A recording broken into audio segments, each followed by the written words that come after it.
சீதாபதி ராம ராம ராம ராம ராம ராம. அதாவது நம்ம ஏற்கனவே எல்லாம் கிருஷ்ணஸ்வரூபமே, அவனை தவிர அந்நியமான வஸ்து உலகத்தில் கிடையாது அப்படின்னு பார்த்தோம். அப்படி பார்க்க தெரிஞ்சுக்கிட்டா இந்த உலகம் மாயை உன்னை பாதிக்காது. வாசுதேவஸ்ய சர்வமிதி ச மகாத்மா சுதுர்லபகா, எல்லாமே கிருஷ்ணன்தான் அப்படின்னு பார்க்க தெரிஞ்சுக்கிட்டா அவன் சாதாரண ஆத்மா இல்லையா, மகாத்மாவான். அப்படியேப்பட்ட மகாத்மா ரொம்ப துர்லபம். இந்த அனுபவம் அவ்வளோ லேஸில் சித்திச்சிட்டாது. ஆனால் பகவானுடைய அனுக்கிரகம் இருந்தால் மாம் பிரபத்தியதே பகுனாம் ஜென்மனாமந்தி ஞானவான் மாம் பிரபத்தியதே. இந்த ஞான விசாரத்தில் ஈடுபடுவேன், என் பக்திக்கு வந்துட்டான், நான் என் நாமத்தை சொல்லேன், ராம ராம ராம, அவன் நாமத்தை சொன்னானால் இந்த நிலை சித்திச்சிடும். வாசுதேவ சர்வமிதி, எல்லாத்துலேயும் வாசுதேவன் தான் வியாபிச்சிருக்கிறான். அவனை தவிர அந்நிய வஸ்து கிடையாது. அந்நிய வஸ்துவாக பார்க்குறது பொய். அப்படியா பார்க்க ஆரம்பிச்சிட்டானா அவன் தான் மகாத்மா. அந்த மகாத்மா கிடைக்கிறது சுதர்லபகா.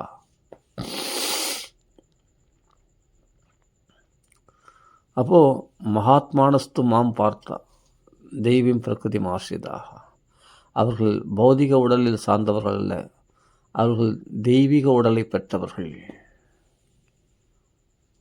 என்னை ஆசித்தவர்கள், எல்லாத்தையும் வாசுதேவனாக பார்க்கிறவர்கள். அப்போ பகுனாம் பல ஜென்மங்களாக பிரயாசப்பட்டு கஷ்டப்பட்டு என்னென்னவோ பண்ணுறான், வேதாந்த விசாரம் பண்ணுறான், ஞான விசாரம் பண்ணுறான், புஸ்தகங்களை படிக்கிறான், என்ன பண்ணாலும் கடைசியில் வாசுதேவனை சரணம் அடையாமல் பகவன் நாமங்களை கீர்த்தனை பண்ணாமல் அந்த நிலை சித்திக்காது. அப்புறமா தான் வாசுதேவனிடத்தில் பக்தி பண்ணும்போது தான் அந்த நிலை பகவான் அருளால் சரி ஓஞ்சி போகிறான். பாவம் ரொம்ப நாள் பல ஜென்மங்களாக கஷ்டப்படுறான், அவனுக்கு அனுகிரகம் பண்ணுன்ட்டு பகவான் கிருபையினால் என்னை பாடுறான். எல்லாத்துலேயும் நான் தாண்டா இருக்கிறேன், என்னை தவிர ரெண்டாவது வஸ்து இல்லைடா, ரெண்டாவது வஸ்துவாக தோன்றது பொய்டா. கனவுலேருந்து விழித்தெழுந்தவன் எத்தனை தடவை கனவு சத்தியம் சத்தியம்னு சொன்னாலும் பொய் பொய் தானே. விழித்தெழுந்தவனுக்கு அதில் இந்த சத்தியம் என்ற பிரம்மை அவனுக்கு ஏற்படாது. விழித்தெழுந்தவனுக்கு. ஆனால் விழிக்காதவனுக்கு கனவுல என்ன தான் இது பொய் பொய்டா அப்படின்ட்டு நீ கனவுல தூங்குறவனை போய் நீ கனவுல துடிக்கிறான், அடிக்கிறான், பிடிக்கிறான், என்னென்னோ பண்ணுறான், பயப்படுறான், அலறான். ஆனால் இவன் வெளியிலேருந்து சொல்லியிருப்பான், நீ ஏன்டா இப்படி துடிக்கிற கனவு ஏதோ காண்றியா, தப்பான கனவு காண்றியா, ஏன் இப்படி கஷ்டப்படுறன்னு என்ன சொன்னாலும் அவனுக்கு காதல் ஏறாது. அவன் கனவு உலகத்தில் இருக்கான். அந்த சமயத்தில் நீ என்ன சொன்னாலும் அவனுக்கு அதுலேருந்து வெளியே வரமாட்டான். அது மாதிரி இந்த பிரபஞ்சமாகிற அந்த கனவு உலகில் இருக்கிற வரைக்கும் இது பொய்ன்னு தெரியவே தெரியாது. இதை விட்டு வெளியே எழுந்து வா, தட்டி எழுப்பிட்டான்னா ஒரு குருநாதன், இவ்வளவு கனவா, அப்போ என்னை போட்டு இப்படி வாட்டி எடுத்தது அத்தனையும் பொய். இப்போ கனவு விட்டு எழுந்துட்ட பிறகு நீ என்னதான் சத்தியம் சத்தியம்னு சொன்னாலும் அதை நம்ப மாட்டான். ஏன்னா அது கனவுல கண்டது, இதை போய் எப்படி போய் சத்தியமாக நீ வேற சும்மா புழுவாதப்போ அப்படின்ட்டு போயினே இருப்பான் பாடு. அது மாதிரி ஞானிகள்லாம் அப்படி உதறி தள்ளிட்டு அப்படி தூசை தட்டுற மாதிரி தட்டி விட்டு போயினே இருப்பாங்க. காலில் கிடக்கிற தூசு மாதிரி அப்படி தட்டி விட்டு ஜம்முன்னு போயிடும். ஏன்னா எங்கே போனாலும் பகவான் மட்டும்தானே சத்தியம். வாசானாத் வாசுதேவஸ்ய வாசிதந்தே ஜெகத்ரயம் சர்வபூத நிவாசோசி வாசுதேவ நமோஸ்துதே. எல்லா ஜீவராசிகள் வடிவத்திலும் வாசுதேவன் தான் இருக்கிறானா, சர்வபூத நிவாசோசி. அந்த ஜீவராசி நான் வேறு யாரும் இல்லைனா நான் தானே அந்த ஜீவராசியாக இருக்கிறேன் அப்படின்னு வாசுதேவன் சொல்கிறான். ஜெகத்ரயம். நீ என்னதான் ஒருத்தனை பிரம்மஞானியாக பகவான் மாத்திரம்னு நினச்சான்னா அவன் எந்த சௌக்கியத்தை அனுபவித்தாலும் அந்த சௌக்கியத்துக்கு அவன் அனுபவிக்க முடியாது. ஏன்னா இந்திர சௌக்கியத்தை அனுபவிக்கிறது இந்திரலோகத்தில் போனால் இந்திரனா உட்காந்து இருந்தேன், வந்து பார்த்தா கிருஷ்ணனாக இருக்கிறான். இங்கே சொர்க்கலோகத்தில் வந்து சொர்க்கலோக சௌக்கியத்தை அனுபவிக்கணும் என்ன? ஆமாம். கீழே பூலோகத்தில் ஒன்று பார்த்தனே கிருஷ்ணனா? ஆமாம். அப்போ இங்கே இருக்கிற இந்திரலோகத்தில் இந்த இந்திரனும் நான் தான், கிருஷ்ணன் தான் இருப்போம். அப்போ இங்கே ரொம்ப மேலே ஊர்வசி எல்லாமே நான் தான்.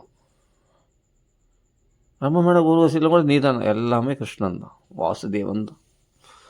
ஜெகத்ரயம் வாசிதஸ்ய ஜெகத்ரயம், எல்லாத்துலேயும் வாசம் பண்ணுறோம் நான் மட்டும்தான். சரி, பிரம்மலோக சௌக்கியத்தை அனுபவிக்கலான்னு பிரம்மலோகத்துக்கு போனால் வாப்பா, எங்கே வந்த? என்னடா இது, அங்கேருந்தே நீ? ஆமாம், இங்கே இருக்கிறவனும் நான் தான். இங்கே பிரம்மதேவர் இருந்தார், அந்த பிரம்மதேவரே நான் தான். போப்பா, நான் இங்கே பிரம்மலோக சௌக்கியத்தை அனுபவிக்கலான்னு வந்தா நீ இருக்கிறேன்னா வா, நான் தான் இருக்கிறேன். என்னை தவிர ரெண்டாவது வஸ்து கிருஷ்ணனை வாசுதேவன் ஆகிய என்னை தவிர ரெண்டாவது வஸ்து கிடையாது. சரி, நான் கைலாசம் போகிறேன் வா அப்படின்ட்டு நேராக கைலாசத்துக்கு போகிறான். அங்கே பார்த்தோம் வாப்பா, இங்கே சூளபாணியா கங்காதரனா ஒருத்தர் உட்காந்து இருப்பார், அவர் எங்கள் புலித்தோல் ஆடி ஓடித்துண்டு நான் தான். அது அந்த ரூபத்தில் பார்க்கணுமா பார், சிவனாக இருக்கிறாரு, அவரும் பார்த்தா அப்போ நீ சிவன் தானே, பார் கிருஷ்ணன் தான். வாசுதேவசிய நான் தான்ப்பா சிவனாக வந்தது. அப்போ கைலாசத்தில் போனாலும் அங்கே யார்? கிருஷ்ணன் தான் ராணா, வேறு யாருமே இல்லையா. ஜெகத்ரயம் வாசிதஸ்ய ஜெகத்ரயம் நான் தான். நீ என்னை வந்து ரெண்டாவது வஸ்துவாக நீ எதையுமே பார்க்க முடியாது. ஏன்னா உன்னை பிரம்மஞானியாக உன்னை மாத்திரம் நான் நினச்சிட்டேன்னா, உனக்கு கனவுல விட்டு விழித்தெழுந்தவனுக்கு என்ன தான் பொய்யை உண்மைன்னு சொன்னாலும் அதில் மயங்கவே மாட்டான்றது. அது மாதிரி உனக்கு பொய்யான உபாதிகள் உன்னை பாதிக்காது. நான் சிவனாகவும் தெரிய மாட்டேன், பிரம்மாவும் தெரிய மாட்டேன், எல்லாம் வாசுதேவனாக ஒரே பரபிரம்மமாக. சிவன் வேறல்ல, விஷ்ணு வேறல்ல, எல்லாமே ஒரே பரபிரம்ம ஸ்வரூபந்தான் அப்படின்னு தெரிய ஆரம்பிச்சிட்டுன்னா அந்த பாவத்துக்கு அந்த இரண்டற்ற ஒன்றாக அத்வயம், அப்புறம் பேத பாவனெலாம் நீங்கிடும். கிருஷ்ணா நீ தானே கிருஷ்ணா எல்லாத்துலேயும் இருக்கிற, எங்கே நான் வைகுண்டத்துக்கு போகிறேன், வைகுண்டத்தில் போனால் பெருமாள் பள்ளி கொண்டு இருக்கிறார். ஆமாம், அங்கே கிருஷ்ணன் தான் பத்துன்னு இருக்கான். டேய் இங்கே அனுப்புற நீ வந்த, டேய் நீ வரும்போது நான் வரமாட்டேனா, உன்னை வர வச்சதே நான் தானே. பிரம்மலோகத்துக்கு போனியா, அங்கே நான் தானே இருந்தேன். இந்திரலோகத்துக்கு போனியா, அங்கே நான் தானே இருந்தேன். கைலாசத்துக்கு போனியா, அங்கே நான் தானே இருந்தேன். இங்கே வைகுண்டத்து வந்தேன்னா அங்கேயே நான் தான் இருக்கிறேன், வேறு யார் இருக்காங்க? என்னை தவிர ரெண்டாவது இல்லைடா. டேய் நீ எங்கே வேணாலும் தேடிடு, நான் உன் கண்ணுக்கு நான் புலப்படுவேன், என் கண்ணுக்கு நீ புலப்படுவேன். நம்ம ரெண்டு பேர், நான் உன்னை ஏமாத்தினா தான் நீ ஏமாற போகிற, நான் தான் உனக்கு நல்லா புலப்படுறேனே. நீ என்ன தான் மாயில் விழுந்தாலும் நீ மாயில் விழ மாட்டேன்.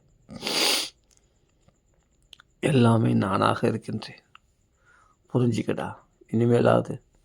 அப்போ தான் அந்த மகாத்மா பகுனாம் ஜென்மனாம் கஷ்டப்பட்டதுடைய பலன் இப்போ வாசுதேவனை சரணம் அடைஞ்ச பிறகு வாசுதேவனை தவிர ரெண்டாவது வஸ்து தெரியலையா.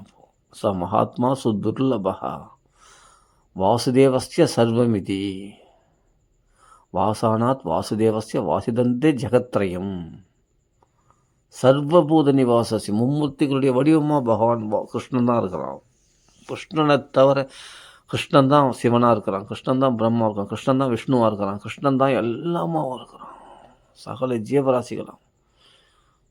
ஒரு நாய்க்கு பார்த்தா சாப்பாடு போடுறான், 10 நிமிஷம் பார்க்கலாம், அந்த நாயை பார்த்தா கிருஷ்ணனாக தெரியுது. டேய் ஆமாம், நீ சாப்பாடு பண்ண, நான் தான் சாப்பிட்றேன், வேறு யார் சாப்பிட்றது? என்னடா இது, நான் நாய் நினச்சினே. இல்லை, கிருஷ்ணன் தான், பாண்டுரங்கன் தான். நீ எங்கே வேணா வா, எத்தனை லோகத்தை கடந்து வேணா வா, அங்கே நான் தான் இருப்பேன், வேறு யாரும் இருக்க மாட்டேன். என்னை தவிர ரெண்டாவது வஸ்து கிடையாது. நான் அந்நியத்து கிஞ்சித்து ஒன்று கூட கொஞ்சம் என்னை தவிர வேறு எதுவும் கிடையாது. அப்போது இந்த அனுபவமானது, இதை நான் கதையாக சொல்லிட்டேன், ஆனால் அனுபவமானது அலாதியாக இருக்கும். என்னை மயக்குபவனும் அவன்தான், புரியுதா? எல்லாமே அவன்தான், அவனை தவிர ரெண்டாவது வஸ்து கிடையவே கிடையாது.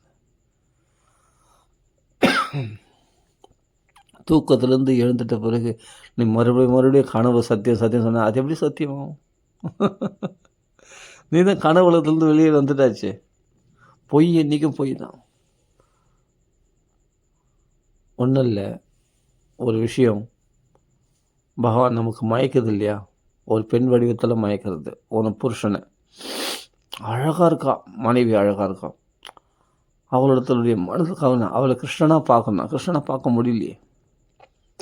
கிருஷ்ணன் தாண்டா அந்த வடிவத்தில், அந்த ஒரு மனைவி வடிவத்தில், ஒரு அழகான பெண் வடிவத்தில் உன்னை மயக்குது. கிடையாது. அது கிருஷ்ணா வேறு, அந்த பெண் வேறு.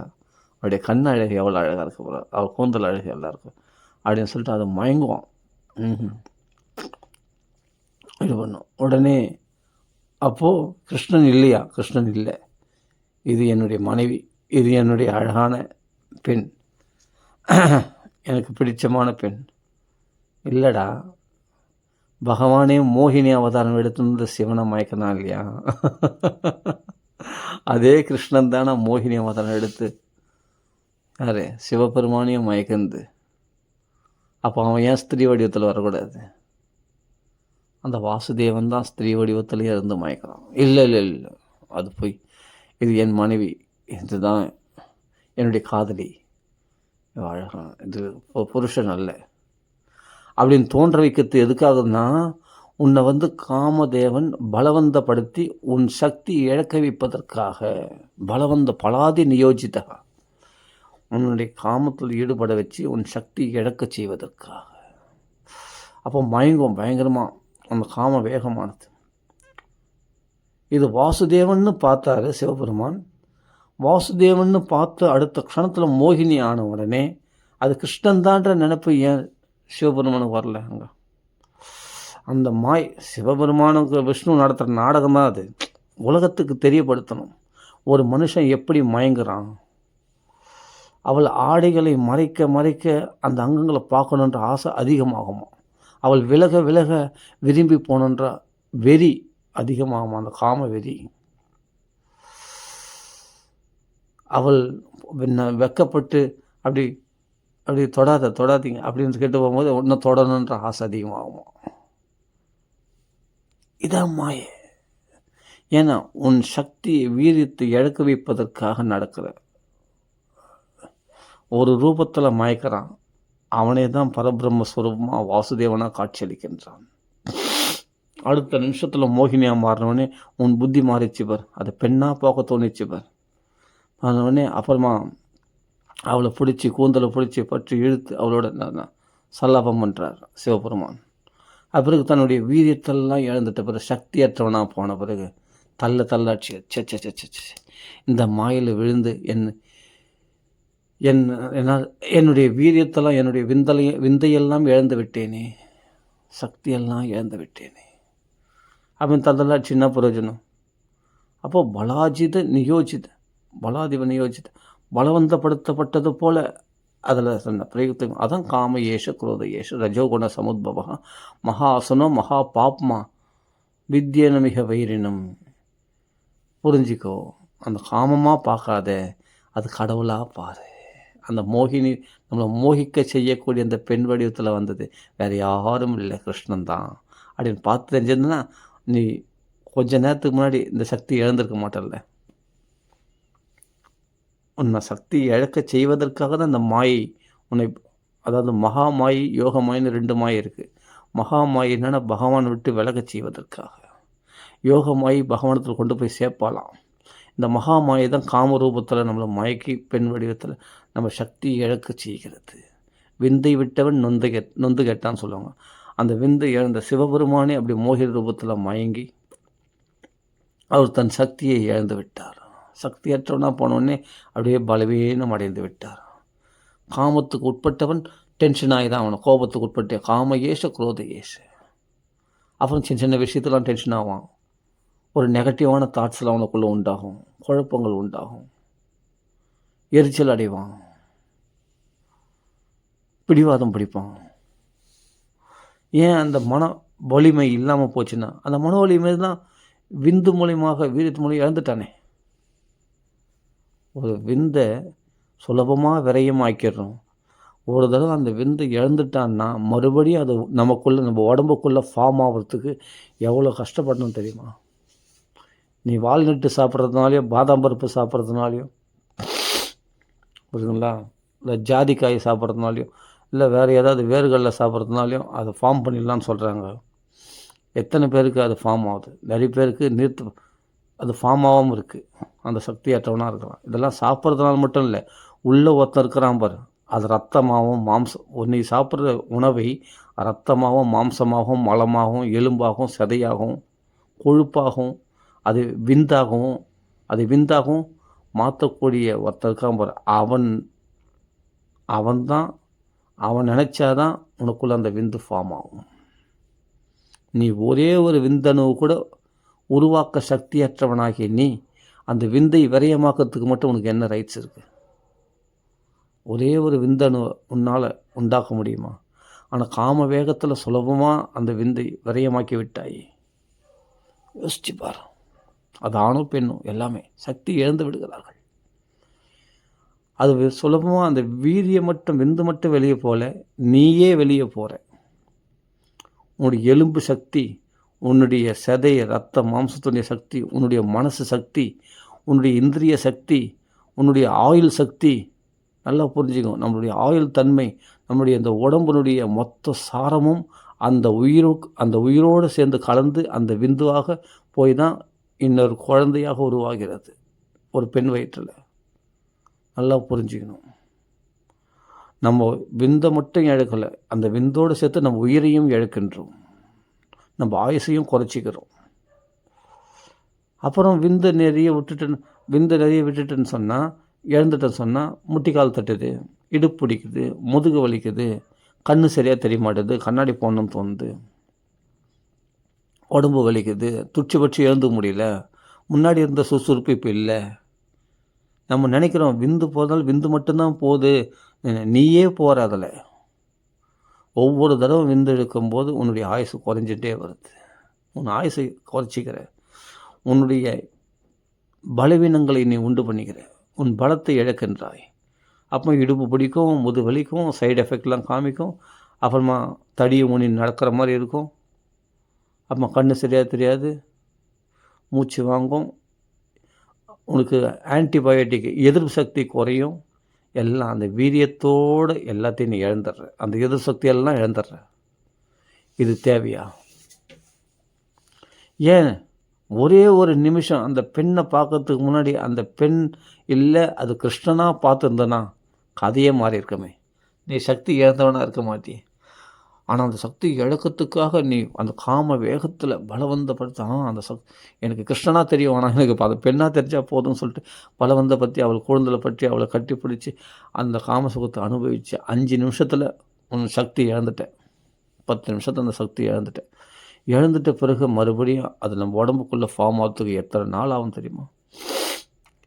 என்ன கலோரி சக்திகள் என்ன தான் சாப்பிட்டாலும் உள்ளுக்குள்ளே இருக்கிற வைஸ்வானரன் ஜீரணமாக்கி அந்த பகவான் உள்ளேருந்து அந்த விந்தணுக்களை ஃபார்ம் பண்ணாமல் உனக்குள்ளே ஃபார்ம் ஆகாது. நீ சத்தான உணவுகள் சாப்பிட்டாலும் அது அது அந்த கண்ட்ரோல் பண்ணி அது ஜீரணமாக்குற சக்தி வேணுமே. அது மலமாக போச்சுன்னா என்ன பண்ணுவேன்? நீ என்ன தான் வால்நட்டு சாப்பிட்டாலும், நீ என்ன தான் பாதாம் பருப்பு சாப்பிட்டாலும், நீ என்ன தான் பலவிதமான பழங்களை சாப்பிட்டாலும் அந்த விந்தணு சேரத்துக்கு எவ்வளோ கஷ்டப்படணும் தெரியுமா? ஒரு விந்தணும் அப்படி சேருது, அவ்வளோ சக்திகளுடைய சாரமாக உறிஞ்சப்பட்டு அந்த கொஞ்சோண்டு மொத்த சக்திகளுடைய ஒரு சாரம்தான் ஒரு விந்தணுவாக உருவாகுது. அப்படி சக்திகள் கொஞ்சம் கொஞ்சமாக சேர்ந்து ஒரு விந்தணுவாக உருவான பிறகு சுலபமான விரயமாக்கிடுற காமத்தினால ஏமாந்து போகிற. எதனால்னா இந்த பிரம்ம ஞானம், இந்த வாசுதேவ ஞானம் இல்லாததுனால்தான்.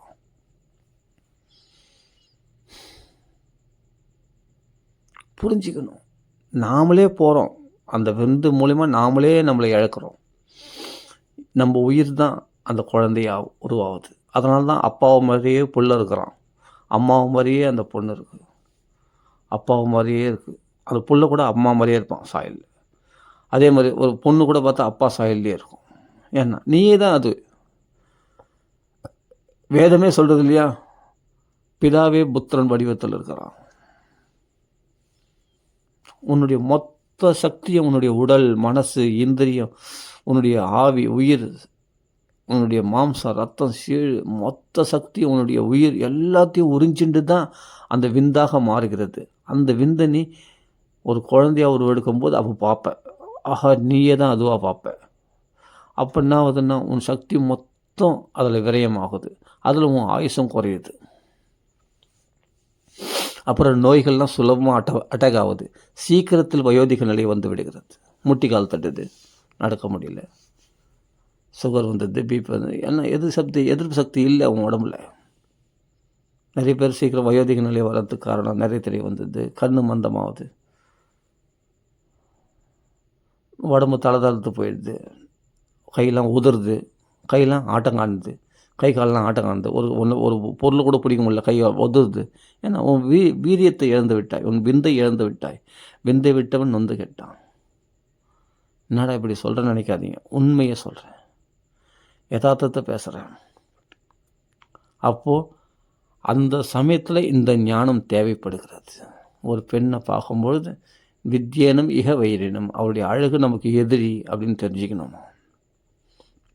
காமத்துக்கு உட்பட்டவன் டென்ஷன் ஆகாமல் இருக்கவே முடியாது. அவன் கோபத்துக்கு உட்பட்டே ஆக வேண்டும். இதுதான் நேதி. பலவீனம் அடைந்தே ஆக வேண்டும். அப்போது நல்லா புரிஞ்சுங்க, அந்த மோகினி வடிவத்திலையும் பகவான் வந்திருக்கான். பாகவதத்தை படித்தோம்னா தெரியும், அந்த மோகிக்க செய்யக்கூடிய வடிவத்தில் அசுரர்கள் தான் மயங்கினாங்க. அப்புறம் சிவபெருமானும் மயங்கினார் மோகினி வடிவத்தில். என்னன்னார்னா தன் சக்தி இழந்துட்டார். பார்வதிக்கு இது காண்பிக்கிறார். இது ஒரு நாடகம்தான். சிவன் மயங்க மாட்டார். ஏன்னா விஷ்ணுவே சொல்கிறார் அந்த இடத்துல, பாகவத்தில் படித்து பாருங்கள், என்னுடைய மாயை உங்களை என்ன பண்ணும்? உங்களை ஒன்றும் பண்ணாது. இந்த மாயெல்லாம் ஒன்றும் பண்ணாது உங்களை. நீங்கள் ஒரு நாடகம் நடித்து காமிக்கிறீங்க. பார்வதிக்கு எவ்வளோ நேரம் தியானம் பண்ணுறீங்க, யாரை தியானம் பண்ணுறேன்னு? அந்த வாசுதேவனை தான் தியானம் பண்ணுறது. 1000 வருஷமாக நான் யாரை தியானம் பண்ணுறேன்னா வாசுதேவனை தான் தியானம் பண்ணுறேன். ஏன்னா அவன் தான் என்னை காம தகனம் பண்ண வச்சுது. அந்த வாசுதேவனாக பார்த்ததுனால தான் காம தகனம் பண்ண மன்மதனை எரிக்க முடிஞ்சுது சிவபெருமானால். அப்படி காமதகனம் பண்ண அவர் போய் மயங்குவாரா? அப்படின்னா விஷ்ணு மாயில் மயங்குதுன்னா அவர் மோகினி வடிவத்தில் மயங்குது. இப்படி தான் மக்கள்லாம் மயங்குறாங்க அப்படின்னு சிவபெருமான் ஒரு நடத்தி, லோக குரு இல்லையா, குரு தட்சிணாமூர்த்தி, அதை உலகத்துக்கு நடத்தி காட்டுறார். பக்கத்துலேயே மனைவி இருந்து கூட பிறர் மனைவிடத்தில் இவனுக்கு எப்படி புத்தி வருது? பக்கத்துலேயே பார்வதி இருந்து கூட அந்த மோகினியத்தில் எப்படி மயக்கம் வருது? அதான் அந்த காம வேகம். அந்த காம வேகத்தில் பலவந்தப்படுத்தி அவளை அனுபவிச்சிடணும். உடனே அந்த சந்தோஷத்தை அனுபவிச்சிடணும். உடனே அந்த வீரியத்தை விரயமாக்கிடணும். ஆனால் அதில் ஒரு அணுவு கூட இவனால் உற்பத்தி பண்ண முடியாது. ஆனால் விரயம் மட்டும் சுலபமாக விரயமாக்கிடுவான். ஆனால் உள்ளே இருக்கிற பகவான் தான் அதெல்லாம் அந்த விந்தணுவாக ஃபார்ம் பண்ணுறது. முதல்ல ஒரு விந்தணு கூட, ஒரு ரத்தத்தை கூட உன்னால் உருவாக்க முடியாது, ஒரு எலும்பு உருவாக்க முடியாது, எதுக்குமே நம்ம லாய்க்கு கிடையாது. ஆனால் நம்ம ஒரு விந்தணு நம்மளால் உருவாக்க முடியாது. ஆனால் ஏதோ யாரோ உருவாக்குறாங்க, நம்ம விரயம் பண்ணிவிடுவோம் சுலபமாக. யாரோ சம்பாதிச்சாங்க, நான் சுலபமாக செலவு பண்ணுவேன். அது சம்பாதிக்கிறதுக்கு நம்ம அப்பா அம்மா எவ்வளோ பாடுபட்டிருப்பாங்க ஒரு சொத்தை. ஆனால் பேரன் என்ன பண்ணால் சுலபமாக அதை குடி மதுபானம் பண்ணி வேசியாசம் கொடு தப்பான வழியில் போய் மொத்தத்தை செலவு பண்ணிடுறான். செலவழிக்கிறது ஈஸி, ஆனால் சேர்க்கறது தான் கஷ்டம். பணமோ சொத்தோ எல்லாமே ஈஸியாக செலவு பண்ணிடுறான். அதை சேர்க்கறது எவ்வளோ கஷ்டப்பட்டுருப்பாங்க நம்ம முன்னோர்கள். ஆனால் பரம்பராகதமாக சொத்தை சுலபமாக இழந்துடுறான். சூதாட்டில் இழந்துடுறான், மதுபானத்தில் இழந்துடுறான் இல்லையா? விரயமாக்குறது ரொம்ப ஈஸி. அப்போ நீ தான் பிச்சைக்காரனா நிற்ப, பலவீனம் அடைவேன் சொத்தெல்லாம் இழந்துட்டேன்னா. அதே மாதிரி விந்தை இழந்துட்டா நீ தான் கஷ்டப்படுவேன் எல்லா பலவீனங்களாலையும். உனக்குள்ளே இருக்கிற ஆகர்ஷண சக்தி, மக்கள் அனுகூலமாக இருக்கிறது, குடும்ப அனுகூலம், இந்த அனுகூலமெல்லாம் உன்னை விட்டு போய்ட்டு உனக்கு எல்லாம் பிரதிகூலமாக தெரிவாங்க, எல்லாம் எதிரிகளாக தெரிவாங்க. இந்த புத்திலாம் ஏன் வந்ததுன்னா உன்னுடைய வீரிய சக்தி இழந்ததுனால மற்ற மனோசக்தி எல்லா சக்தியும் நீ இழந்துட்ட, தெய்வ சக்தியும் இழந்துட்ட நீ.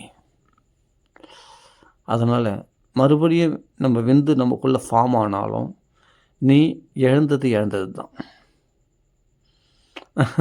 அந்த இளமையில் இருந்த இளமை துடிப்பு இப்போ வராது. நீ தான் வயோதிக ஜரைக்கு வந்துட்டிய, முதுமைக்கு வந்துட்டிய. அதுவும் சீக்கிரமாக முதுமை அடைஞ்சிட்டிய. நிறைய வீரியத்தை இழந்து, காமத்தில் மனைவி இடத்துல இழந்து, இல்லாட்டி அழகான பெண்ணிடத்தில் இழந்து கட்சியில் என்ன பலவீனம் அடைந்தான். கைகாலெலாம் உதறுது, நடுங்குது, முட்டிகாலெலாம் தட்டுது, நடக்க முடியல. சீக்கிரம் வயோதிக நிலை அடைஞ்சிடலாம். நரைதறி மூப்பு வந்து அவனை போட்டு வாதம் பித்தம் கபம் சில நோய்களால் தாக்கப்படுறான் அவன். அப்போது எதுக்காக சொல்ல வரேன்னா, இந்த மாதிரி இது போல அனர்த்தங்கள்லாம் ஏன் நேருது அப்படின்னா, இந்த வாசுதேவ ஞானம் பிரம்ம ஞானம் இல்லாததுனால. அந்த பிரம்ம ஞானத்தை ஒருத்தன் சம்பாதிச்சிட்டான்னு சொன்னால் இளமையிலேயே, கௌமாரம் ஆச்சரியத் பிராக்ஞா தர்மான் பாகவதானிக, இளமையிலேயே பாகவ தர்மத்தை ஒருத்தன் கடைப்பிடிச்சிட்டான்னு சொன்னான், அவன் சந்தோஷத்தை தவிர வேறு எதுவும் அனுபவிக்க மாட்டான். துர்லபம் மனுஷ ஜென்மம். மனுஷ ஜென்மம் கிடைக்கிறதே ரொம்ப துர்லபம். இப்போ என்னென்னா, எந்த பெண்ணை பார்த்தாலும், ஏன்னா மோகினி வடிவத்தில் வந்து தான் அந்த கிருஷ்ணன் தானே, அப்போது இந்த பெண் வடிவத்தில் வந்து நம்மளை மயக்கிறது தான் அந்த கிருஷ்ணன் தானே அப்படின்னு பார்க்க தெரிஞ்சுக்கிட்டானா அவள் பலவந்தப்படுத்தப்பட மாட்டான். அதுக்கு தான் நாம பலம் வேண்டும். நிறைய நாம சொல்லணும், ராம ராம ராம ராம ராம ராம ராம ராம, அது காப்பாற்றும். ஒரு ரூபத்தில் நம்மளை மயக்கிறான், ஒரு ரூபத்தில் பகவான் ஞானத்தை கொடுப்பான். இது யார் தெரியுமாடா? அந்த பெண் இல்லை, அந்த பெண் வடிவத்தில் வந்தது நான் தான்டா. அது நானாக பார்க்க தெரிஞ்சுக்கோ. அந்த பெண் உன்னுடைய மனைவியாக பார்க்காது, அந்த அழகான பெண்ணாக உன் காதலியாக பார்க்காது. பார்த்தோன்னா நீ சக்தி இழந்தவன் ஆகிடுவேன், நீ பலவீனமானே. எப்படியும் அந்த அழகை ரசிக்கிறதோடு நிறுத்த மாட்டேன். கண்டிப்பாக அவளை அனுபவித்து தீர்க்கணும்னு ஆசையும் வெறியும் உண்டாகும். அந்த காம வேகமானது உன் சக்தி இழக்கும்படி செய்யும், நீ சீக்கிரம் வயோதிக நிலையை அடையும்படி செய்யும். அது இழந்துறது பெரிய விஷயம் இல்லை. அப்புறம் நீ சக்தியற்றவனாக போனால் நீ எவ்வளோ அனர்த்தங்கள் அனுபவிக்கிற, எவ்வளோ டென்ஷனாக வர. உலகத்தில் நிறைய விஷயங்கள் அனுகூலமெல்லாம் பிரதிகூலமான விஷயங்களால் தடைப்பட்ட ஆசைகளால் பாதிக்கப்படும். எல்லாம் அந்த வீரிய சக்தி போனாவே எல்லா சக்திகள், அந்த லக்ஷ்மி கடாட்சம் நம்ம விட்டு போயிடும். லக்ஷ்மி கடாட்சம் நம்ம விட்டு போயிடுது. அந்த விந்து போகிறதுனாலே லக்ஷ்மி கடாட்சம் நம்ம விட்டு போயிடுது. புரிஞ்சிக்கும், அது இழக்காது. அதுதான் லக்ஷ்மி. உனக்குள்ள எல்லா லக்ஷ்மியும், உனக்கு அதிர்ஷ்டலட்சுமி, தனலட்சுமி, தானியலட்சுமி எல்லாத்தையும் கொடுக்குது அந்த வீரியம்தான். பணம் கச்சிடலாம், ஆனால் நிம்மதி இருக்காது. அதுக்கு ஒரு லட்சுமி வேணும். நான் மக்களுக்கு பிரயோஜனமாக இருக்கின்றதுனால தான் இந்த விஷயத்தை கொஞ்சம் ஓப்பனாக பேசுகிறேன். சில இது பேர் வெக்கப்பட வேண்டிய அவசியமே இல்லை. ஏன்னா இது தெரிஞ்சிக்க வேண்டிய விஷயம். அப்போ பிரம்ம ஞானம் எந்த இடத்துல உதவுது பாருங்கள், எல்லா இடத்துலையும் உதவும். இதை தவிர உயர்ந்த ஞானமே கிடையாது. இந்த ஞானத்துக்கு வந்துட்டால் நீ இந்த உலகத்தில் பெற முடியாததே கிடையாது. ஆனால் நான் என்ன சொல்கிறேன், எடுத்த உடனே அனுபவத்துக்கு வந்தோன்னா அபியாசமாவது பண்ணலாமே, பழக்கமாக கொஞ்சம் கொஞ்சம் பயிற்சியாவது பண்ணலாமே, முயற்சியாவது பண்ணலாமே, தப்பில்லையே. அப்போது ஏன்னா நம்ம அதுக்கு தான் பாகவதம் படிக்கிறது. பாகவதத்தில் என்னென்னா, அந்த ஸ்திரீ வடிவத்தில் மோகினி வடிவத்தில் வந்து அசுரலை மயக்கம்தான் அந்த கிருஷ்ணன் தான். அப்போ ஸ்திரீ வந்து இருக்கும்பொழுது அவனுக்குள்ளே இருக்க காம வேகம், அவள் புருஷனாக மாறின பிறகு அப்படியே அந்த மறைஞ்சே போயிடும். எவ்வளோ புருஷனா ஆண் தான் பெண் வேஷம் போட்டுன்னு வந்திருக்கானா அப்படின்னு பார்த்துன்னா அடுத்த நிமிஷம் அவனுக்குள்ள அந்த காம வேகம் எங்கே போச்சுன்னே தெரியாது. அது மாதிரி பகவானாக அந்த பெண்ணை பகவானாக இந்த ரூபத்தில் வந்து நம்மளை மயக்கி நம்மளை சக்தி இழக்கும்படி செய்ய போகிறான் அப்படின்னு தெரிஞ்சுக்கிட்டு தான் ஒரு ரூபத்தில் மயக்கிறான், இன்னொரு ரூபத்தில் நமக்குள்ளே ஞானத்தை கொடுக்குறான் இருதயத்தில். இன்னொரு ரூபத்தில் என்ன பண்ணுவான், சாஸ்திரமாக நமக்கு இப்படி வழிகாட்டுவான். அப்போ தான் நீ புரிஞ்சுக்கிட்டா அதுக்கப்புறமா கிருஷ்ணன் தானே நீ என்னுடைய அழகான பெண் நீ கிடையாது, நீ கிருஷ்ணன் தானே இந்த ரூபத்தில் வந்திருக்க அப்படின்னு பார்த்தா கிருஷ்ணன் தெரியும். அந்த மனைவியாக தெரிய மாட்டான், அந்த அழகான காதலியாக தெரிய மாட்டான். பகவான் தான் இந்த ரூபத்தில் வந்து நம்மளை மயக்கிறானா, ஆஹா அவன்தான் விளையாடுவான். வேணுகானலீலா மோகன கோபாலா, வேணுகானலீலா மோகன கோபாலா. அவன்தான் புல்லாங்குழல் இசைத்து அந்த பெண்கள் அழைச்சது ராசலீலைக்கு அவன்தான். அப்போ ஏன் வந்தீங்கன்னு கேட்குறது அவன்தான். பிரதியாத வீட்டுக்கு போங்க தனியாக வரக்கூடாது, அழைச்சதே அவன்தான். கச்சேரி எப்படி நடிக்கிறான் பாரு, புல்லாங்குழல் இன்னிசையாலே உள்ளமே ஜில்லுன்னு அப்படி ஓடி வர வச்சது இவன் தான் கோபிகளை. இப்போ என்னன்னா, எதுக்கு வந்தீங்க பிரதியாத, நீங்கள் வீட்டுக்கு திரும்பி போங்க, தனியாக வரக்கூடாது ஒரு பெண் தெரியுமா, அதுவும் கணவனை விட்டு வரக்கூடாது, அப்பா அம்மா விட்டு வரக்கூடாது அப்படின்லாம் சொல்கிறான். அப்புறமா என்னடா இது, என்ன நாடகம் நடிக்கிற நீ? ஆமாம், கூப்பிட்டவனும் அழந்தான், இப்போ திருப்பி போக சொல்கிறது அவன் தான். அதை புரிஞ்சுக்கணும். பகவான் வேணுகானம் பண்ணி மோகனத்து மயக்கம்தான் அவன் தான், அவன் திரும்பி போக சொல்கிறது அவன் தான். ஆனால் அவனே என்னன்னா, ஒரு குழந்தை கொஞ்சம் கூடிய பாவம், சின்ன குழந்தை, தொட்டில் தவழும் லாலா நீ குறும்பு செய்யும் பாலா, பல குறும்புகள் செய்யக்கூடிய பாலன், விளையாட்டா அகாசுரம் மற்ற பகாசுரம் எல்லாம் பண்ணுவான். அடுத்த நிமிஷம் தானே கன்றுகளாகவும் பசுக்களாகவும் தானே கன்றுகளாகவும் பிள்ளைகளாகவும் மாறி பிரம்மதேவருக்கே மோகிக்க செய்வான். உலகத்தையே படைத்த பிரம்மதேவரையே பிரமிக்க செய்வான். அப்படியேப்பட்ட குறும்பு செய்யக்கூடிய பாலன் கிருஷ்ணன்.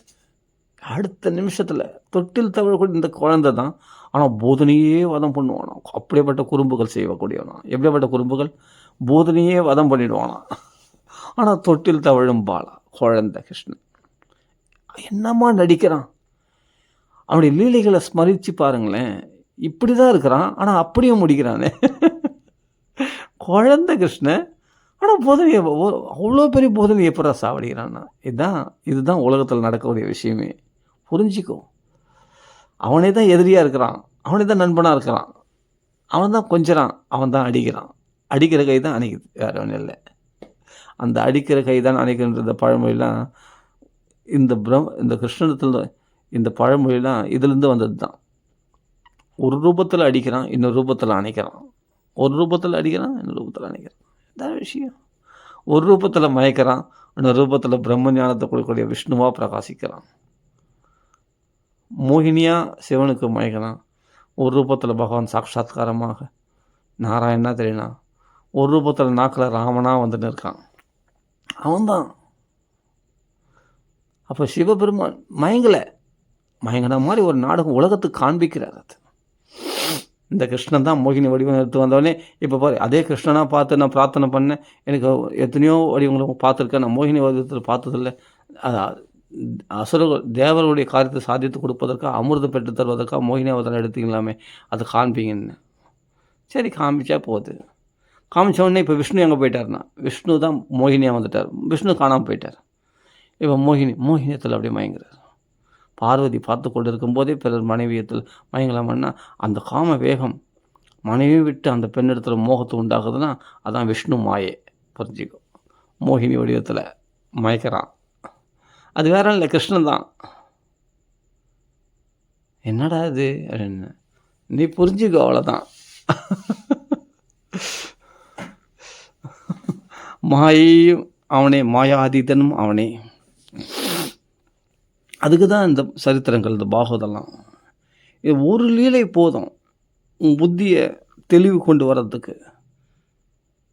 விஷ்ணுவாக இருந்து சிவனுக்கு காட்சியளித்ததும் அவர் தான். அடுத்த நிமிஷம் மோகினியாக மாறி அந்த அதே சிவனை மயக்கம்தான் அந்த பகவான் தான். வேறு யார், ஒருத்தந்தான். பல வடிவங்களில் இப்படி நம்மளை ஏமாத்துறான். மாயா வடிவத்தில் நீ மாயையாக பார்த்துட்ட, ஏமாந்துட்ட.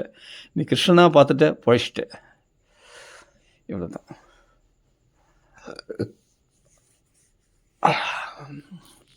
இப்போ ஒருத்தர் வந்து என்னென்னா 65 லட்சம் வரப்போகுதுன்னு சந்தோஷப்படுறான். ஆஹா ஓஹோ, அந்த 65 லட்சம் ஒன்றும் இல்லைடா, அது பொய்டா. இல்லை வந்துடும், அந்த 65 லட்சம் வந்துடும். சரி, வந்துடுச்சு. ஆஹா, அந்த 65 லட்சம் தான் சத்தியம் நினச்சான். அந்த 65 லட்சம் ஆஹா ஓஹோன்னு சொன்னான். அதுக்கு பார்த்தா உறவினர்கள்லாம் பிக்கல் பிடுங்கல் நல்லா இருக்குது, எல்லாம் அதுக்கு பாகம் பிரித்து அவங்கள வந்து அதுக்கத்த செலவுகள்லாம் வந்துச்சு, எல்லாம் கரைஞ்சி போச்சு. அந்த 65 லட்சத்துலேயும் ஒருத்தர் ரூபா கூட அனுபவிக்கலை. தன் உறவினர்களுக்கு, மனைவி, குழந்தைகளுக்கு, அண்ணன் தம்பிகளுக்கு செலவு பண்ணிட்டான். இவன் பார்த்தா அனுபவித்த மாதிரி அனுபவிக்கிறான். கட்சியில் அதுலேயும் தன் பிள்ளைகள் பாசத்தில் அவங்களுக்கே செலவு பண்ணுறான். கட்சியில் இந்த 65 லட்சம் பார்த்தா காணாமல் போச்சு. அடுத்த நிமிஷம் 65 லட்சம் சத்தியம் நினச்சான்.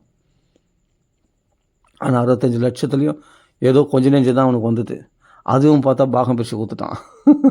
கடைசியில் இவனுக்குன்னு வச்சுக்கலான்னு பார்த்து வச்சு அனுபவிக்கணும். என்னத்தை அனுபவிச்சுடுவ நீ? அதுதான். அப்புறம் அந்த 65 லட்சம் பொய்யா போச்சு. அப்போ 65 லட்சம் சத்தியம்னா 65 நாள் கூட இல்லை. அந்த 65 லட்சம் யாரோ பாகம் பிரித்து எடுத்து போயாச்சு. அப்போ அது நிலை இல்லையே அந்த 65 லட்சம். அடுத்தது 1 கோடி வருது. இந்த 1 கோடி தான் சத்தியம். முதல்ல அந்த 65 லட்சம் சத்தியம்னா இப்போ டக்குன்னா மாறிட்டான். 1 கோடி, இப்போ 1 கோடி வந்துச்சுன்னா 1 கோடி வருதுன்னா அந்த 1 கோடி தான் சத்தியம். நல்லா ஆளலாம். 1 கோடி வந்துடுச்சு, நான் நல்லா ஜாலியாக செலவு பண்ணுவேன், சந்தோஷமாக இருப்பேன், என்ஜாய் பண்ணுவேன் அப்படின்னு. அதெல்லாம் அந்த 1 கோடி வச்சு நீ என்ன என்ஜாய் பண்ணுவேன்? நல்லா லட்டு பூந்தியமாக சாப்பிடுவேன். உனக்கு தான் சுகர் இருக்கு. நீ என்ன எவ்வளோ அனுபவிச்சிட முடியும் உன்னால்? கிம்ச்சலாம் உனக்கு என்ன திருப்தி கொடுத்துடும் அது?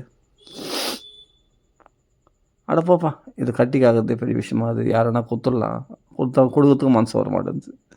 1 கோடி ஆச்சு. என்ன அனுபவிச்சுடுவேன்? நான் சந்தோஷமாக இருந்துடுவேன், நான் ஜாலியாக இருந்துடுவேன், அது பண்ணுறேன் இது பண்ணுறேன். 1 கோடி வந்தாலும் அப்பா ஜாலியாக இருக்கலாம், ரொம்ப இருக்கலாம். நடக்காது. அதுக்கான பிக்கல் படங்கள் வரும். சரி, அப்படியே இருந்தாலும் உனக்கு சோம்பேறித்தனத்தை உண்டாகும். நிறைய பணம் இருந்துச்சுன்னா சோம்பேறித்தனத்தை உனக்கு மந்த புத்தி தந்துடும். அது உன் ஆரோக்கியத்துக்கு, உன் உடம்பு ஆரோக்கியத்துக்கு கெட்டுரும், உன் மனம் ஆரோக்கியத்துக்கு கெட்டுரும், எல்லாமே கெட்டுரும். ஏன்னா சொத்து சுகம் நிறைய இருக்குதுன்னா அப்படியே சோம்பேறித்தனம் தான் அதிகமாக. உடம்பு நல்லா வயிறு பெருக்க வச்சுப்பான், உடம்பு குண்டாக்கிப்பான், அவன் நடக்கவே முடியாமல் கஷ்டப்பட்டு இருப்பான். கொழுப்பு தான் அதிகமாகும். எப்படி இருந்தாலும் உனக்கு ஆபத்து தான், அந்த கஷ்டத்தை தான் கொடுக்கும் பணம் அதிகமாக இருந்தாலும். சரி, அந்த 1 கோடி சத்தியம் நினச்சேன். அந்த 1 கோடி அப்புறம் பார்த்தா காணாமல் போயிடுச்சுன்னு. அடடா, இதுவும் சத்தியம் இல்லை. 65 லட்சம் வரும்போதும் சத்தியம் இல்லை, இந்த 1 கோடி வந்த போதும் சத்தியம் இல்லை. எதிராக சத்தியம்னா சத்தியம் பரந்திமை வாசுதேவன் மட்டும்தான் சத்தியம். இதெல்லாம் மாயை. இந்த பணம் நிமித்தமாக ஒருத்தரும் கோபிஷ்டர்களாக, துவேஷிகளாக, எதிரிகளாக, பயமுறுத்துபவர்களாக எப்படிலாம் காட்சியளித்தார்கள். அவர் முகத்தில் பார்த்து எள்ளும் புல்லும் வெடிக்கும் அந்த பணத்துக்காக. எதிரிகளாக தோணுவாங்க. அர்த்தம் அனத்தைக்ஷையா, பணத்தினால் வரக்கூடிய அனர்த்தங்களை பார்த்துட்டுன்னு சொன்னால் அப்புறமா பணத்து மேலே ஆசையை விட்டு போயிடும். இந்த பணத்துக்காக தானே ஒருத்தர் அடிச்சிக்கிறாங்க, ஒருத்தர் எதிரியாக பார்க்குறான், அண்ணனையே தம்பி எதிரியாக பார்க்குறான். முகத்தில் கடுகு வெடிக்குது. ஏன்னா பணம் 65 லட்சம், 1 லட்சம், 1 கோடி பணம். அது 1 கோடி பெரிய விஷயமா தோணுது. எல்லாம் மாயே, ஸ்வப்ன சம்ஸ்துதம், இதெல்லாம் கனவுக்கு நிகரான லாபங்கள். இதெல்லாம் உண்மையான பொய்யான லாபம். இது உண்மை இல்லை. எல்லாம் கிருஷ்ணஸ்வரூபம். கிருஷ்ணன் தான் இது இப்படிலாம் போட்டு நம்மளை மாயையில் புரட்டி எடுக்கிறான். அவனுடைய மாயா சக்தி தான் இந்த அளவுக்கு நம்மளை வாட்டி எடுக்குது. அப்படின்னா மம மாயா துரத்தியா, இந்த மாயை கடப்பது ரொம்ப அரிது. செல்லம் பட்டே, சொன்ன பேச்சு கேள்றா. மாம் பிரபத்தியந்தே மாயாமேதாம் தரந்தது, என்னை சரணம் அடைஞ்சிடு, இந்த மாயை சுலபமாக நான் கடக்க செய்தர்றேன். ஏன்னா நான் தானே அந்த மாயை உண்டு பண்ணதே நான் தான். எங்களை சரணாகதி அடையாமல் நீயே உன் சாமர்த்தியத்தினால அந்த மாயிலேருந்து வெளியே வந்துடும் சொன்னால் நடக்குமா? நீ ஏமாந்து போயிடுவ குழந்தை. வேண்டாம், என்னை சரணம் அடைச்சிரு, என்ன பார். மாம் பிரபத்தியந்தே, என்ன சரணமடை, என்ன பார், நான் தான் அதுவாக இருக்கேன். அந்த பணமா 65 லட்சம் ரூபத்தில் உன்னை மயக்கிறது நான் தான். 1 கோடி ரூபாய் மயக்கிறது நான் தான். 10 கோடி ரூபாய் வந்தாலும் அந்த 10 கோடி ரூபத்தில் மயக்கிறது நான் தான்ப்பா. என்னை தவிர அந்நிய வஸ்துன்னா சிரிச்சிடு நீ. அடப்பாவி கிருஷ்ணா, நீ தான் இத்தனை வேலையும் பண்ணதா? இத்தனையும் பொய்யா? ஆமாம், நீ 65 லட்சம் வந்தாலும் சந்தோஷமாக இருக்க மாட்டேன், 10 கோடி வந்தாலும் சந்தோஷமாக இருக்க மாட்டேன். எப்போ நான் துன்பப்படுறது. இந்த பிரம்மானுபவத்தை பெற வரைக்கும் நீ பூர்ணத்துவம் அடைய மாட்டாய். கிருஷ்ணனை பெற்றுக்கொள்ளாத வரைக்கும், எல்லாத்தையும் கிருஷ்ணனாக பார்க்காத வரைக்கும் நீ எதுலேயும் மயங்கிதான் இருப்ப. காமத்தில் இருப்ப, கோபிஷ்டனாகவும் இருப்ப, துவேஷியாகவும் இருப்ப, பயந்தாங்கொல்லியாக இருப்ப, எல்லாத்துலேயும் பாதிக்கப்பட்டிருப்ப. எப்போ கிருஷ்ணனை பார்க்க ஆரம்பிச்சிட்டியோ அப்புறமா மௌனமாயிடுவேன், சாந்தி ஆகிடுவேன். எல்லாம் கிருஷ்ணன் லீலைகளாக பார்க்க ஆரம்பிச்சிடுவேன். கிருஷ்ணன் இந்த ரூபத்தில் என்னை மயக்கிறான். கிருஷ்ணன் பண ரூபத்தில், பெண் ரூபத்தில், என்னை மயக்கிறான். எதுக்கு இந்த வேலை, எதுக்குடா இந்த வேலை? டேய், என் கையிலேயே பாய்ச்சா காட்டுறியா கிருஷ்ணா? ஏன்டா இந்த வேலை உனக்கு? வேணுகான லீலா மோகிக்க செய்யக்கூடிய மோகனா வர்றது அவன் தான். மோகினி ரூபத்தில் வந்து தான் அவன் தான். மோகிக்க செய்யக்கூடியவள் மோகினி. யாரும் இல்லை, பகவான் கிருஷ்ணன் தான். அவனை சரணம், அவனை பார்த்துட்டேன்னா மோகினியாக பார்க்க மாட்டேன். பகவானை பார்த்துட்டேன்னா கதை முடிஞ்சிடுச்சு. மாயிலிருந்து வெளியே வந்தாச்சு. நீ வேணுகான லீலா மோகன கோபாலா தொட்டில் தவழும் லாலா நீ குறும்பு செய்யும் பாலா. எல்லா குறும்புகளும் செய்வான், ஆனால் குழந்தை கிருஷ்ணன். உலகங்களையெல்லாம் வாயில் காட்டுவான், ஆனால் பார்த்தா குழந்தை கிருஷ்ணன் தெரியாமல் மண் எடுத்து வாயில் சாப்பிட்டான். குழந்தை மண் சாப்பிட்டுச்சு அப்படி சொல்லலாம். மண்ணை தானே சாப்பிட்டான்னு வாயை தந்து பார்த்தா உலகுண்ட பெருவாயா காண்பிக்கிறான் யசோதிக்கு. அவன் மாயாதீதன். அவள் லீலைகளை ரமிச்சவங்களுக்கு, பகவன் நாமத்தை நிறைய சொல்லி அவன் லீலையை ரமிச்சவங்களுக்கு உலகம் பிரம்மமயமாக தோணுமே தவிர இந்த மாயாமயமாக தோன்றவே தோன்றாது. அந்த அனுபவம் ஏற்படணும். அப்போ உலகத்தில் ஒன்று எதுவும் மயக்க முடியாது. ஏன்னா மயக்கிறவனும் அவன் தான், மயங்கிறவனும் அவன் தான், மயக்கப்படுபவனும் அவன் தான்.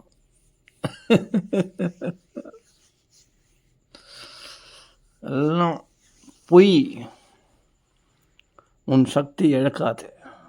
உன் சக்தி தக்க வச்சிருந்தா நீ பலசாலி. வீரத்தை இழக்காது என்றைக்குமே. அதுக்கு என்ன பண்ணணும்? அதுக்கு தான் இந்த பிரம்மஞானம். அந்த வாசுதேவனாக பார்க்க தெரிஞ்சிருந்தன்னா நீ என்றைக்கோ பழிச்சிருப்ப.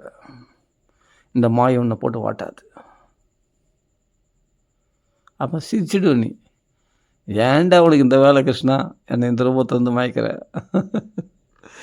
ஏன்டா இதெல்லாம் இந்த ஆசை காட்டுற எனக்கு? ஏன்டா டேய், நான் ஏற்கனவே ஆசையினால் பல கோடிக்கணக்கான ஜென்மங்கள் அந்த ஆசைப்பட்டு தானே கட்சி வரைக்கும் ஒன்று அடையாமையே போயிட்டேன். நான் இவ்வளோ மாயில் நான் உழல்றேன், பல பிறவிகள் ஏற்று நான் துன்பப்படுறேன், இப்படி சித்திரவாதப்படுறேன். ஏன்டா என்னை இப்படி சித்திரவாதை பற்றி பார்க்குற? போதுண்டா கிருஷ்ணா, உன்னை கட்டி போகிறதுக்கு நடா வழி, என்னை ஏன்டா இப்படி சிரமப்படுத்துகிற அப்படின்னு யசோது கதற மாதிரி நம்ம பகவான் கதறனா, இந்தாம்மா கட்டி போடுமா. அப்போ பக்தின்ற கயிறால் அவனை கட்டி போட்டுடலாம். பக்தி சூத்ரோபணத்தா அந்த கயிறால் கட்டிட்டாலாம் யசோதை. பக்தின்ற கயிறால் கிருஷ்ணனை இனிமேல் இந்த உரல்லே கட்டுப்பாடு காட்டேன், இந்த ஹிருதயம் என்ற உரல்லே கட்டுப்பாடு காட்டேன்.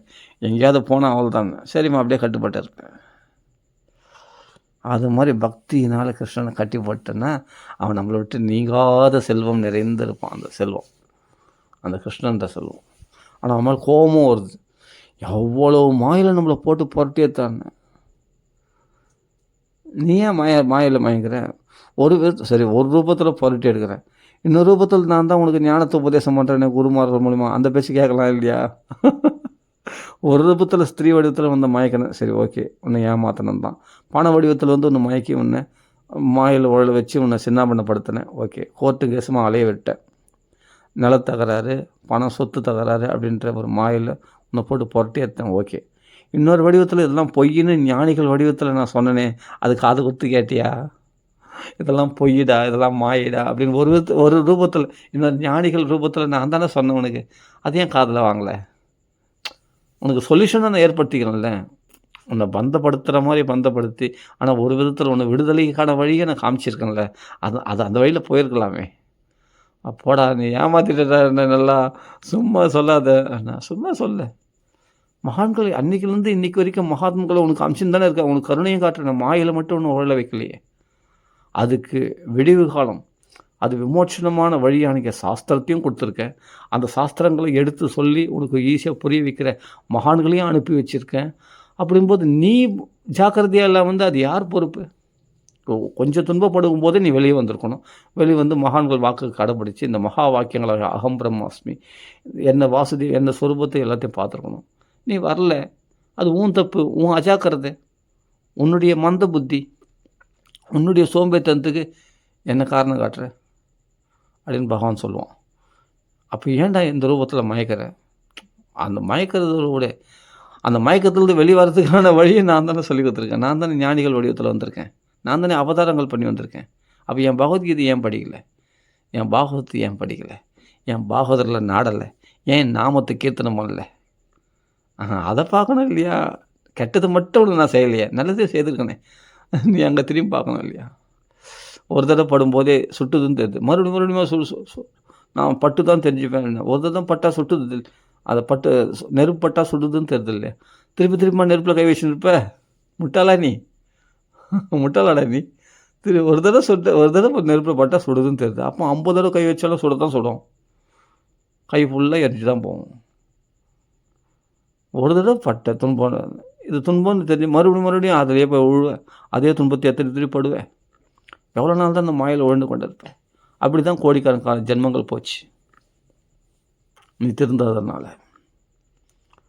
உனக்கு தான் ஆள் அனுப்பிச்சி வைக்கிறேன், உனக்கு விமோசனத்துக்கு குருமாரில். நீ அவரில் பிடிச்சின்னு போகிறல, அது யார் தப்பு? ஏன் தப்பா அப்படின்னு பகவான் சொல்லுவான். அதனால் அவன் தான் ஜெகத்குரு. அதனால் நான் சொல்லிட்டேன்.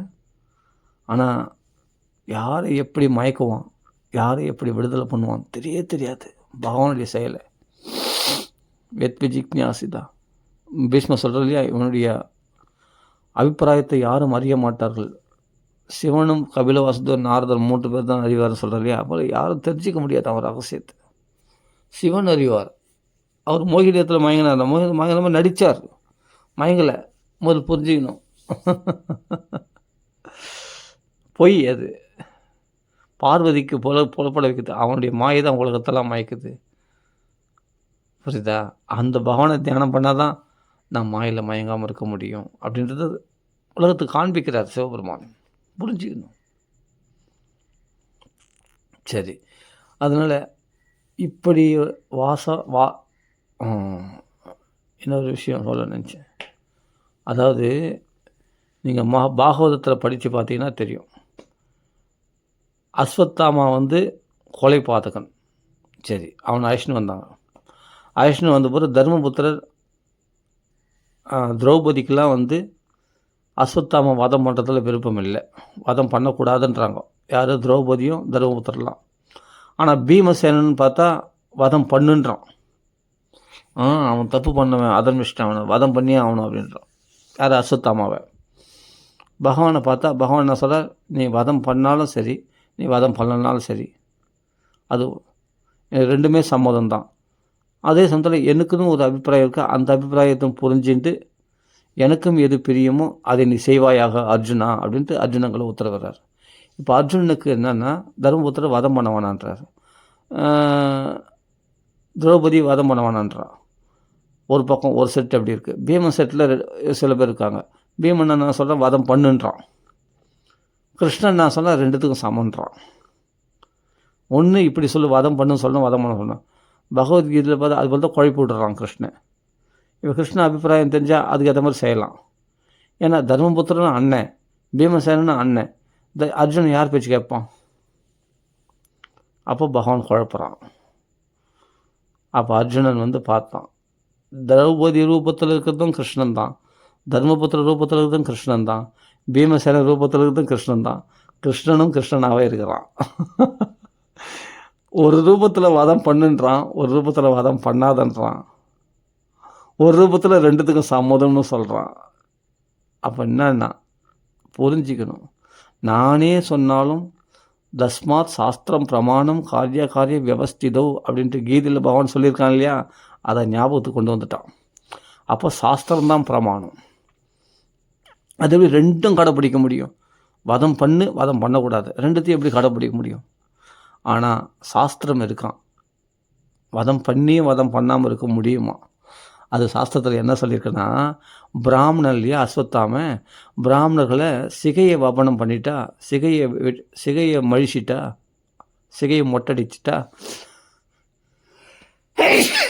அந்த பிராமணனை வதம் பண்ணதுக்கு சமானமா. ஆனால் தேகத்தினால கழுத்தை வெட்டுறது தான் வதம்னா, கழுத்தை வெட்டுறது இங்கே வதமாக, பிராமணர்களுக்கு கழுத்தை வெட்டுறது வதமாக சொல்லலை. அப்போது தேகத்தை வதம் பண்ணாத மாதிரி ஆகிப்போச்சு. ஆனால் சிகையை மகிழ்ச்சிட்டா அது வதம் பண்ண மாதிரி ஆகிப்போச்சு.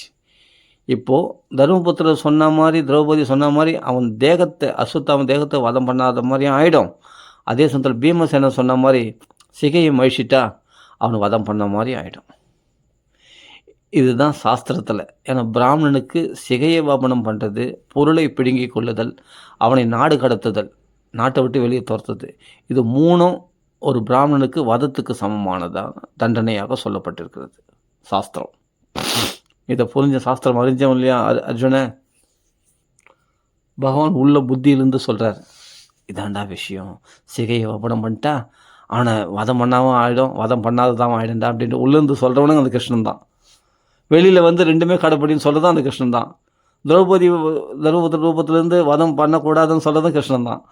பீமசேன ரூபத்திலேருந்து வதம் பண்ணுன்னு சொல்கிறதும் கிருஷ்ணன் தான். எல்லாமே கிருஷ்ணன் தான். அப்போ எதை கடைப்பிடிக்கணும்? சாஸ்திரம் தான் பிரமாணம், நானே பிரமாணம் இல்லை அப்படின்னும் போது சாஸ்திரத்தை பார்த்தா சிகை வாபனம் பண்ணிட்டான். இப்போ என்னென்னா சாஸ்திரத்தை கடைப்பிடிச்சான். இப்போ பகவானுக்கும் சம்மதம், திரௌபதிக்கும் சம்மதம், அதே சமயத்தில் பீமசேனுக்கும் சம்மதம். இப்போ எல்லாருக்கும் பிரியமா அங்கே பகவான் செக் வச்சான் பாரு. அப்படி அர்ஜுனன் மாதிரி நாம் புரிந்து கொள்ளக்கூடியவர்களாக இருக்கிறோம். எல்லாம் கிருஷ்ணஸ்வரூபமாக பார்க்க ஆரம்பிச்சிட்டோம்னா நீ கரெக்டாக செய்வே உன்னுடைய செயல்களை. அப்போ சாஸ்திரத்தில் பிரமாணமாக செய்வேன். எல்லாம் கிருஷ்ணஸ்வரூபம்னு பார்க்குற அந்த அர்ஜுனனுடைய மனப்பான்மை வேணும்.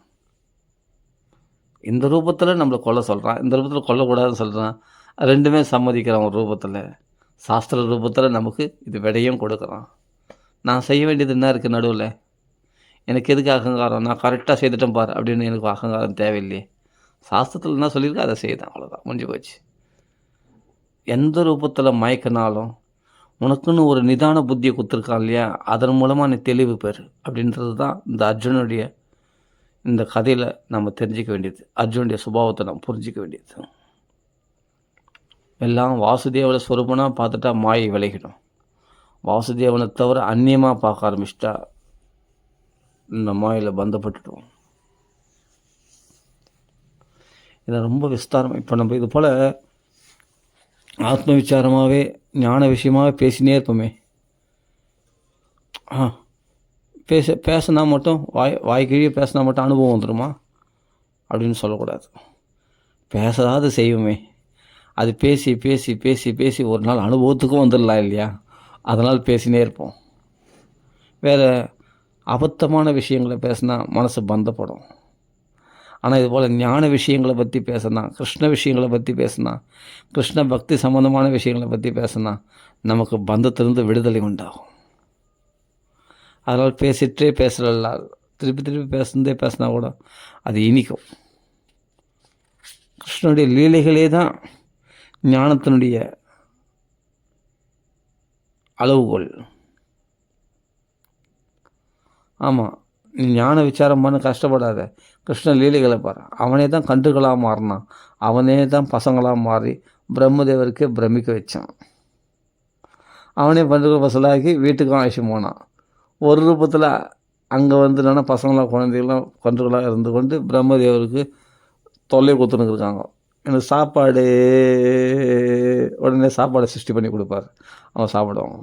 எனக்கு பழம் வேணும், எனக்கு ஜிலேபி வேணும், எனக்கு லட்டு வேணும் போ அப்படின்னு கேட்டால் அந்த பசங்களெலாம் வந்து கிருஷ்ண பக்தர்களாச்சு, அதுக்காக அதெல்லாம் சிருஷ்டி பண்ணி உட்காந்துருப்பாரான், அவங்களுக்கு கொடுத்துருப்பாரான். என்னடா இந்த பசங்களை எப்படா இது போய் கீழே தள்ள போகிறோம், கிருஷ்ணன் எப்படா சமாளித்தான் அந்த பசங்களை, செம்ம தொல்லை பண்ணுறதுக்குள்ள அப்படின்ட்டு பிரம்மதேவரே பிரமிக்கும்படி செய்தார். இவரே தொல்லையை வாங்கி கட்டின மாதிரி அந்த பசங்களை கொண்டு வந்து வச்சுக்கினார், பசங்களை கடத்தி வச்சுனார். இது எல்லாம் கேட்கறதெல்லாம் வாங்கி கொடுக்க முடியல, சிருஷ்டி பண்ண முடியும். இது சிருஷ்டி பண்ணதே சரியாக போகுது, உலக சிருஷ்டியில் எப்போ ஈடுபடுறது பிரம்மதேவர். அப்புறம் தான் சரி வந்து பார்க்கலான்னு பார்த்தா அதே பசங்க இருக்குது, அதே கட்டுக்குட்டிகள் இருக்குது. என்னடா இது ஒரிஜினலாக அது ஒரிஜினலான்னு இவர் குழம்பிட்டார். இதுதான் மாயை. எல்லாமே கிருஷ்ணனா பகவான் காண்பிச்சான். வாசுதேவ ஸ்வரூபமாக சங்க சக்கர கதாதாரியாக நிற்குது. அப்போ தான் புரிஞ்சுக்கிட்டார் பிரம்மதேவர். சர்வம் வாசுதேவ ஸ்வரூபம், வாசுதேவ சர்வமிதி அப்படின்னா அதுதான் ஜென்மனாம் அந்தே. இப்போ தான் உன்னுடைய ஜென்மாவுக்கு ஒரு ஃபுல் ஸ்டாப் வச்சாச்சு. இனிமேல் உனக்கு பிறவி கிடையாது, உனக்கு மோட்சம். எப்போ பகுனாம் ஜென்மனாம் அந்தே வாசுதேவ சர்வமிதி, வாசுதேவன் தான் எல்லா வடிவமும் இருக்கிறான்னு தெரிஞ்சுக்கிறியோ அப்போ தான் உனக்கு பிறவி முடிவடைகிறது. இப்போ நீ மோட்சத்துக்கு தகுதியுடன் ஆகிவிட்டாய். இனிமேல் உனக்கு மறுபிறப்பு கிடையாது. நைதி மாமேதி சோ அர்ஜுனா, புனர்ஜென்ம நெய்தி மாமேதி சோ அர்ஜுனா. மறுஜென்மம் உனக்கு கிடையாது, என்னை அடைந்து விடுகிறான். ஏன்னா ஜென்ம கர்மச்ச மே திவ்யம் ஏவம் யோ வேத்தி தத்வதா புனர்ஜென்ம நெய்தி மாமேதி சோ அர்ஜுனா.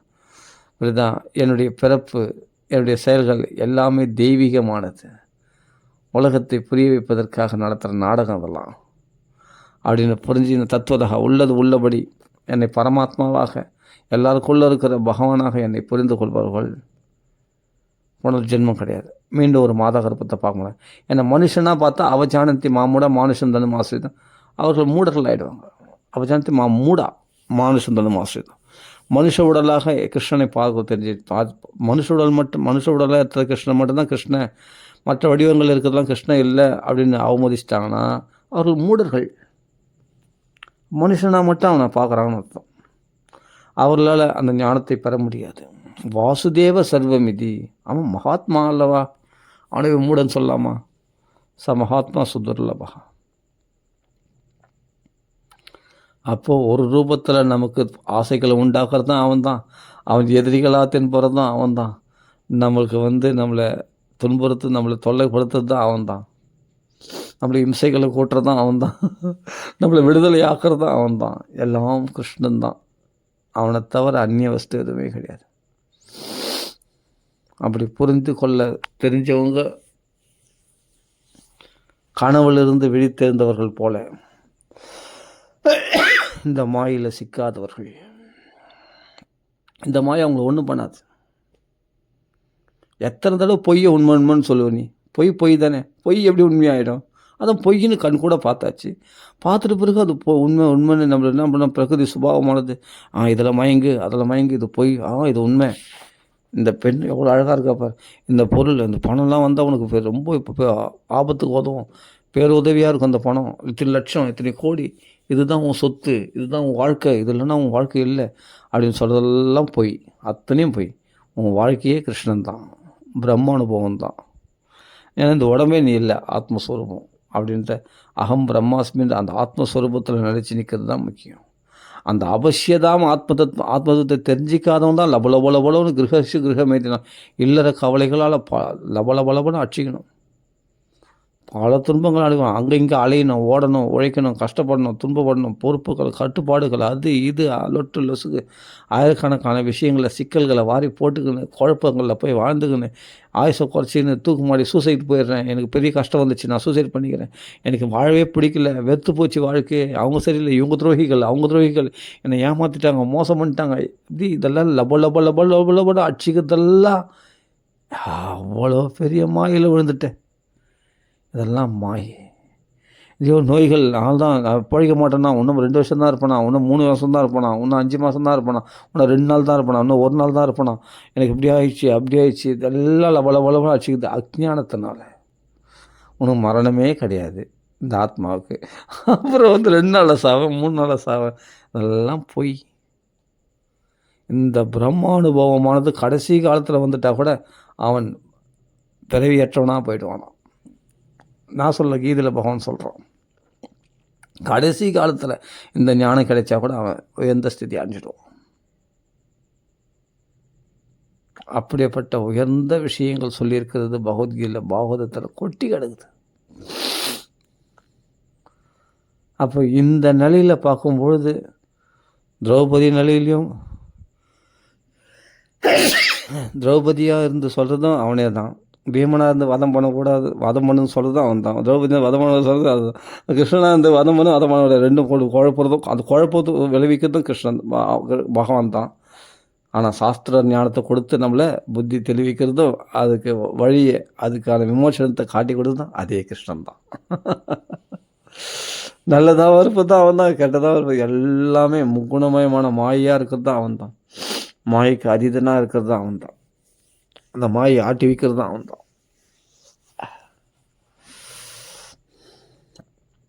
இது புரிஞ்சிக்கிட்டா சிரிப்பு வந்துடும், சந்தோஷம் வந்துடும், வாழ்க்கையில் குதூகலம் வந்துடும், உனக்கு ஆனந்தத்தை தவிர வேறு எதுவுமே இல்லை. ஏன்னா 2வது ஒன்று இருக்குது, ஆனந்தத்தை தவிர இன்னொன்று இருக்குதுன்னு நினைக்கிறதே பொய்யாச்சு. நீ தான் கடவுள்னு எழுந்துட்டியப்பா. கயிறை பாம்பான்னு நினைக்கிறது எப்படி முட்டாள்தனமோ, அதே போல் பாம்பை கயிறாக நினைக்கிறதும் முட்டாள்தனம். பாம்புன்றது உயிர் உள்ளது,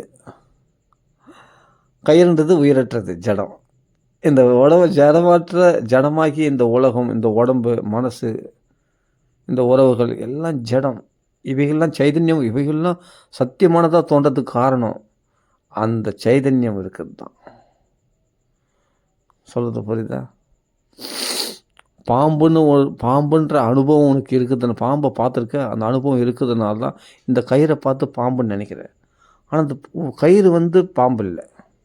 அது மாதிரி உன் ஆனந்த ஸ்வரூபத்தில் நீ பகவான்கிட்டேருந்து நீ பிரிஞ்சு வந்துட்ட.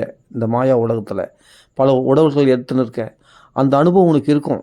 அந்த அனுபவம் இருக்கிறதுனால தான் இதெல்லாம் சௌக்கியம் இருக்குது, இதெல்லாம் சௌக்கியம் இருக்குது, இதில் சுகம் இருக்குதுன்னு போய் பல வஸ்துக்களில் போய் ஏமாறுற இந்த பிரபஞ்ச மாயில். ஆனால் இது ஜடமானது, இவைகள் சைதன்யமற்றவைகள், இவைகள் சுகம் இல்லை. ஆனால் சுகம் இருக்கிற மாதிரி இந்த கயிறை பாம்பான்னு நினைக்கிறேன், அதனால் பயப்படுற. அதனால் சைதன்யம் உயிரற்றது, உயிர் உள்ளதாக நினைக்கிறது உன்னுடைய பிரம்மை. அவரும் பார்த்தா வெறும் கயிறுடா, அப்போ இந்த உலகம் மாயிடா அப்படின்னு தெரிஞ்சுக்கிற போது நீ விழித்து கொள்கிறாய். ஆனால் சைதன்யம் உள்ள பாம்பை கயிறாக நினைக்கிறது, அது ஒரு பிரம்மை. பகவான் சத்தியமான வஸ்துவை பொய்யா நினைக்கிறது, அதெல்லாம் கட்டுக்காத, பாகவதம் ராமாயணம்லாம் கட்டுக்காத அப்படி நினைக்கிறது பாம்பை கயிறாக நினைக்கிறது சமானம். அது என்ன பண்ணணும்? உன்னை நரகத்தில் கொண்டு போய் தள்ளிடும், உன்னை மாயில் சிக்க வச்சிடும். ஏன்னா பகவானை மறந்ததுனால. அப்போது பாம்பை கயிறாக நினைக்கிறதும் தப்பு, கயிறாக பாம்பை நினைக்கிறதும் தப்பு, ரெண்டுமே மாயில் தள்ளிடும். அப்போது பாம்பை கயிறாக பார்க்கக்கூடாது, பாம்பாக பார்க்கணும்னா அப்படின்னு அர்த்தம். இவைக்குள்ளே இருக்கிற அந்த கிருஷ்ணன் தான் சத்தியம். அவன் சைதன்யம் உள்ளவன், அவன் ஜடமாக ஆகவே மாட்டான். அவன் எப்பொழுதும் சைதன்ய ஸ்வரூபத்தில் பிரகாசித்து கொண்டே இருக்கிறான். கிருஷ்ணன் தான் இருக்கிறான், வேறு எதுவுமே இல்லை அப்படின்னு பார்க்குறது தான் பாம்பாக பார்க்குறதுன்னு அர்த்தம். அந்த பாம்பு விஷமுடையதாச்சுன்னா அது என்ன பண்ணுமா? கொடை பிடிக்குமா. ஆதிசேஷன் நான் நாராயணனுக்கு கொடை பிடிக்கிற மாதிரி உனக்கு கொடை பிடிச்சி உனக்கு வெயில் படாமல், தாபங்கள் படாமல் உனக்கு கொடையாக இருந்து அதே பாம்பானது, அதே சேஷமானது உனக்கு குளிர்ச்சியை கொடுக்குமா.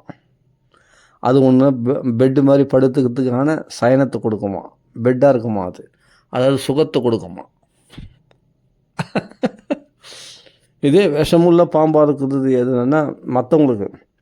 ஆனால் ஆத்ம ஞானியாகிய பகவான் பெருமாளுக்கு அது கொடையாக இருக்கிறது, அது படுத்துக்கிறதுக்கு பெட்டாகவும் இருக்குது, சுகமாக இருக்கிறதுக்கு. எதனால் கொடைனா வெயில், மழை இவைகளால், அதாவது உலக தாபங்களால் பாதிக்கப்படாத ஒரு கொடையாக அந்த ஆதிசேஷன் இருக்கிறது இல்லையா? அதே பாம்பு தான். அப்போ அந்த சைதன்ய ஸ்வரூபத்தை நீ தெரிஞ்சுக்கிட்டா, பெருமாளை தெரிஞ்சுக்கிட்டோன்னா நீ கொடை நிழலில் இருப்ப சந்தோஷமாக. அந்த பெருமாள் மாதிரி நீ குளிர்ச்சியாக இருப்பேன்னு அர்த்தம். ஜாலியாக இருப்பேன். அது வேறு கண்ணோட்டத்தோடு வெறும் கயிறாக பார்த்துட்டேன், அது பாம்பை கயிறாக பார்த்துட்டா நீ ஏமாந்துடுவேன். அது இப்போ கயிறை பாம்பை பார்த்தாலும் ஏமாந்துடுவேன். ரெண்டுமே தப்பு. அது கயிறாக பாரு, பாம்பாக பாரு. சைதன்ய சொல்ல பகவானாக பாரு, உலகமாக பாரு. நீ போயிட்ட. எவ்வளோ அருமையான விளக்கங்களை உபநிஷதங்கள்லையும் பாகவதத்தில் கொட்டி கிடக்குது.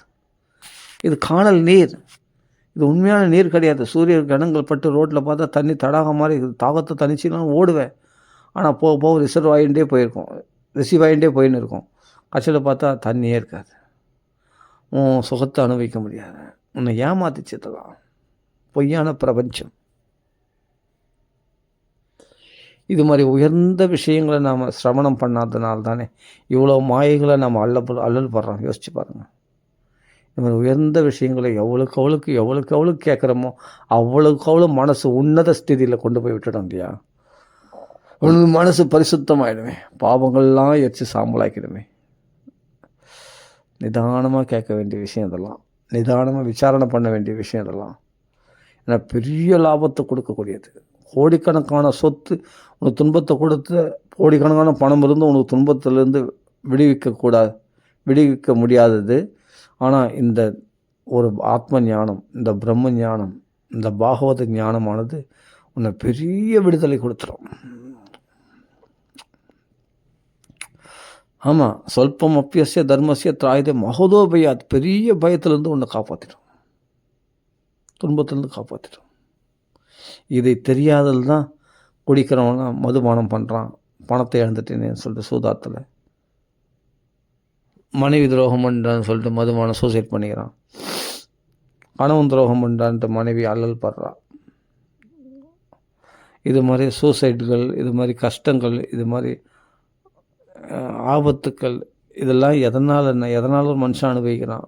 அவன் கவலைப்பட்டு நூலாக போய் ஒல்லியாக போயிட்டான்பா, தோஞ்சு போயிட்டான்பா, அதனால தான் இன்றைக்கி கஷ்டப்படுறான் அப்படின்லாம் சொல்லுவாங்க. எதனால் நொந்து போகிற? எதுவுமே நீ நொந்து போகிறதுக்கு ஒன்றுமே இல்லை, நீ எதையுமே இழக்கலையே. இழந்த மாதிரி இதெல்லாம் ஒன்று ஃபீலிங் பண்ணி உன் ஆயுசை குறைக்கிறதுக்கு, உன் மனோபலத்தை குறைத்து, இந்திரிய பலத்தை குறைக்கிறதுக்கு இதெல்லாம் மாயை பண்ணுற வேலை, கலிபுருஷம் பண்ணுற வேலை. ஏன்னா நீ பகவான், அந்த மாயை தாண்டி பகவானை விட, அந்த மாயை விட நீ உயர்ந்துடக்கூடாது, பகவான் நிலைக்கு நீ உயர்ந்துடக்கூடாது அப்படின்றது மகாமாயினுடைய சூழ்ச்சி இது. ஆனால் யோக மாயான் தான் அப்பாக்கள் கொண்டு போய் இந்த குழந்தைய சேர்ப்பான். அவன் தான் மகாலட்சுமி. மகாலட்சுமி அக்காக்காரி மாயை, மகாமாயானவள் உன்னை பகவானை விட்டு விலகி வைக்கிறான். மாயில் 2 இருக்குது, புரிஞ்சுக்கணும். மகாமாயை, யோகமாயை. அதுதான் சரி. ராம ராம ராம ராம டைம் ஆயிடுச்சு. சரி, பூர்த்தி பண்ணி. ராம ராம ராம ராம ராம ராம ராம ராம ராம ராமநாமத்தை நிறைய சொன்னாலே நல்ல பிரம்ம ஞானம் உண்டாகும். ராம ராம ராம ராம.